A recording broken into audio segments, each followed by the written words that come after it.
jars of jam into the water bath canner. Oopsies. We are at 4 cups. So I actually have the exact amount needed for the recipe. I feel like it's crooked. Let's try that. All right, I've started the water in the water bath canner. Hello and welcome to our channel. My name is Crystal. Today I am going to be making some mixed berry jam. This is a recipe that I found on the Bourne brand website. I will link the recipe in the description box down below if you are interested in it. I do have the recipe books, but this recipe I found on there, I couldn't really find the exact one in the book. I'm sure there's similar ones, but I just felt like it was exactly what I needed for what I have.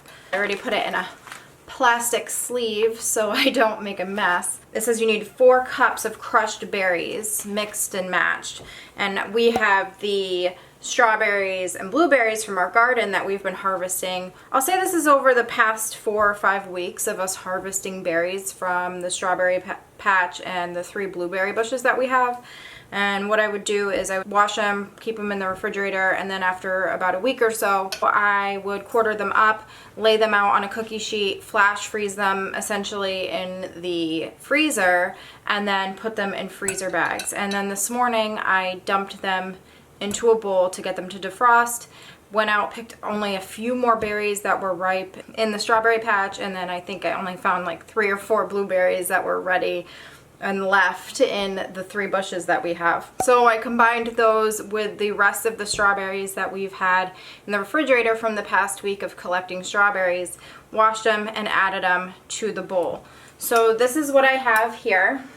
Now the recipe says it needs 4 cups of crushed berries. So what I'm gonna do is I'm gonna go ahead and in this container here, I'm going to use my meat chopper. This is what I use when we're cooking with sausage or ground beef. I use it to chop it up in the pan. I'm going to use this to pretty much muddle up and crush the berries in this, and then we'll see how many cups I actually have, and then from that try and figure out the measurements of the ingredients that I need. You know, it's really fun for me that Steve and I were looking at this big bowl of strawberries and blueberries, and it's kind of an overwhelming feeling that we were actually able to grow this much. While it's not a lot, it is a significantly larger amount than what we were able to do last year.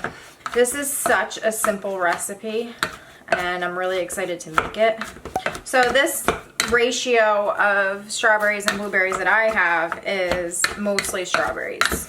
I think once it cooks down in the pan, it'll get a better consistency. Where am I at on here for measurement? We are at 4 cups. So I actually have the exact amount needed for the recipe. That's exciting. First thing this morning, I put the jars that I'm gonna be using in the top rack of the dishwasher. I didn't put any soap in there because they were already clean. I put them on a wash sterilize cycle so they're nice and warm in the dishwasher. That's not something you need to do, that's just something that I do. The ingredients that we need for this recipe are 4 cups of crushed berries. It says you can use strawberries, blueberries, blackberries, raspberries. I'm using mostly strawberries and blueberries. It says that you need 4.5 tablespoons of the Bourne brand pectin. I'm using Sure Gel because I usually can find it in bulk at like Walmart and stuff. It stays on the shelf for a while. And then you also need 3 cups of sugar. That's it. Okay, like I said, I've been preheating our water bath canner. So that is somewhat ready to go. I'm using just a regular saucepan here. The first thing we're gonna do is add the berries to it.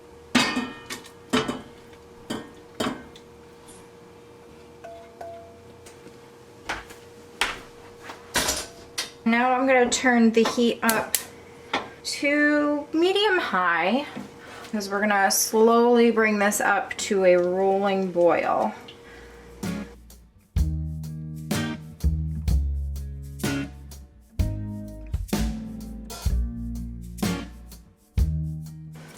And then it says to gradually stir in the pectin. So I have the bowl here and I'm just gonna slowly add in the 4.5 tablespoons of pectin. Here's one.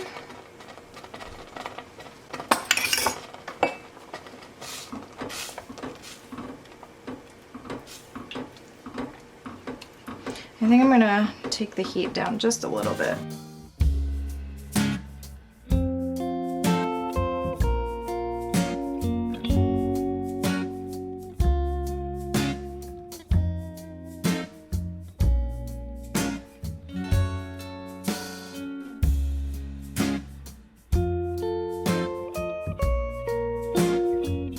So it says now to bring to a rolling boil, and basically what a rolling boil is that you can't stir the bubbles out.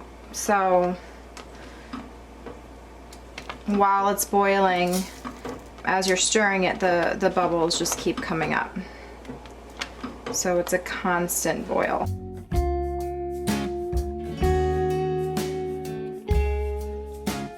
So I have the heat around, on my dial it says a 5, so I have it right on the middle, and it's keeping it pretty much boiling. I mean, I don't want to have it higher than that.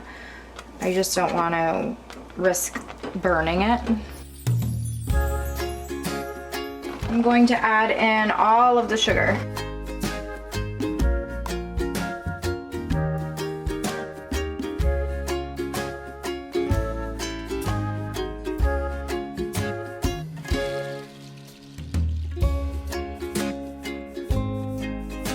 So this is to bring up to another rolling boil for a solid 1 minute. So I'm gonna kick up the heat just a little bit. It says you want to stir constantly, remove foam if needed, or skim the foam off the top if you need to. I'm not worried about it.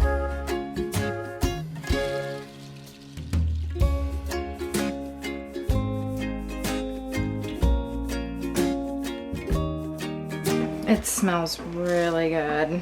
All right, so it's been about a minute, so I'm gonna go ahead and remove it from the heat. Turn the burner off, I mean. And go ahead and get my jars out.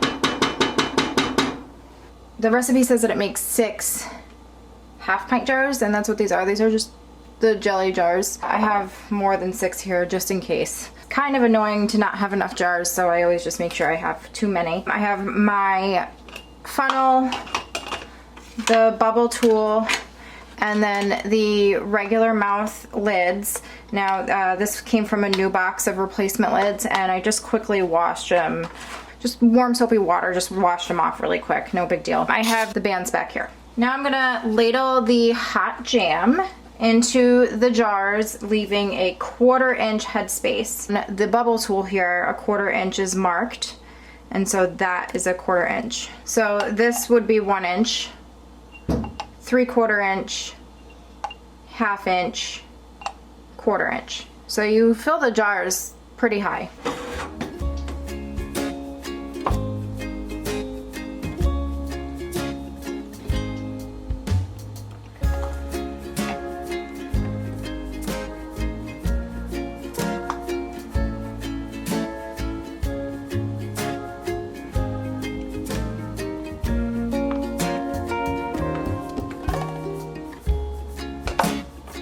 I like to measure the first one just so I can remember to gauge where on the jar I want to fill to.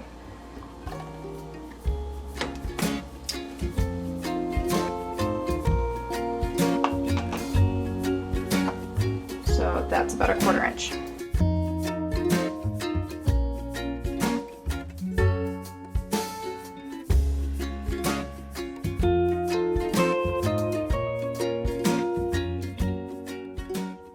Alright, so it looks like it gave us exactly 6 half-pint jars, which is pretty incredible. This is the first time, I think, that I've ever had exactly the amount that it said it would. I also had the exact right amount of ingredients. That makes sense. Now that I have the room, I'm gonna go ahead and move the water bath canner back over here to heat it back up again. I had the back burner on here, but it's not a big burner. This is like the big power burner here in the front. I'm basically gonna clean off the jars, so, you know, jam is messy. But I have some white distilled vinegar here that I'm gonna put on a clean t-shirt rag and pretty much just clean off the rims of the jars before I put the lids on. This just cleans off where the lids will be sealing. So as you can see, this is hot, but as you can see on this one, there's a lot of like jam and stuff on the rim. So we just want to clean that off with a little bit of vinegar and some sort of rag that doesn't have any lint. I like the t-shirt rags. And then I'll probably clean off the sides of the jar once I have the lids on. Now I'm gonna take my magnetic tool, grab a lid, and place it on the jars.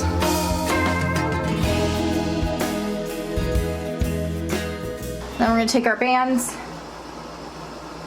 and put that right on the jar, finger tight. And finger tight is just the tips of your fingers on the jar. The jars are very hot. On the jar and finger tight. So you don't crank on it, you just use your fingers and you tighten it. And that's it.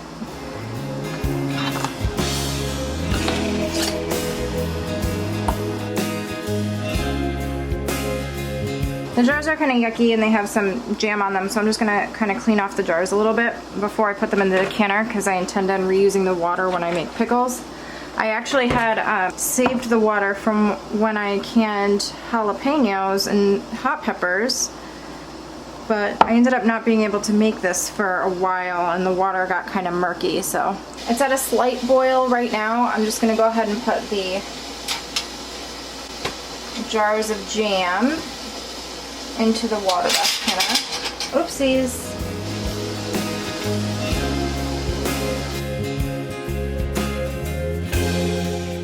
Now I'm just going to lower these down into the bath. And there should be about 1 inch of water above the jars, which there is here. And to double check that, you can use your bubble tool to see, and there is just a little over 1 inch of water above the jars. So now I'm going to put the lid on, wait for it to get to a really good boil, and then set the timer for 10 minutes. Okay, so the water is at a good boil, so I'm gonna go ahead and put the lid back on and then set the timer for 10 minutes. And we'll be back.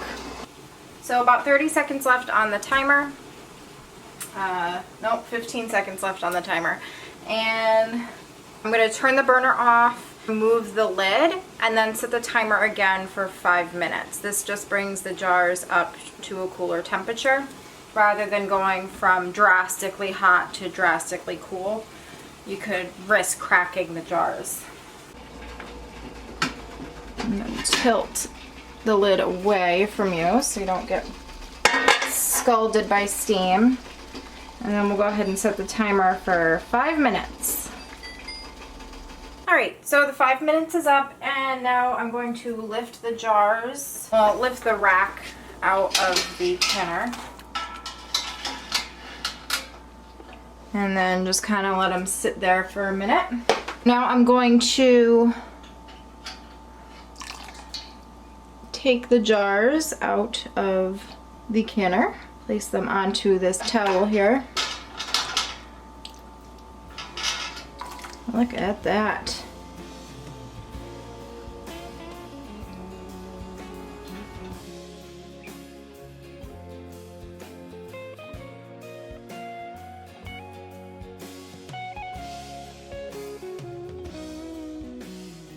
And there we go.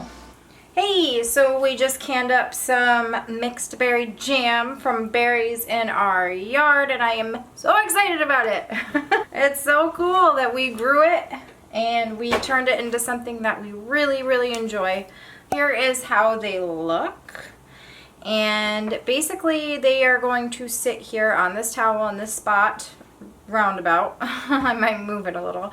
but they'll stay here for about a day. So I think the directions said 12 to 24 hours to let them cool. And then it says to check lids for seal. They should not be flex when pressed. So the little part that goes when they pop, that you want to make sure that it's completely sealed. Hopefully next year we'll be able to get even more strawberries.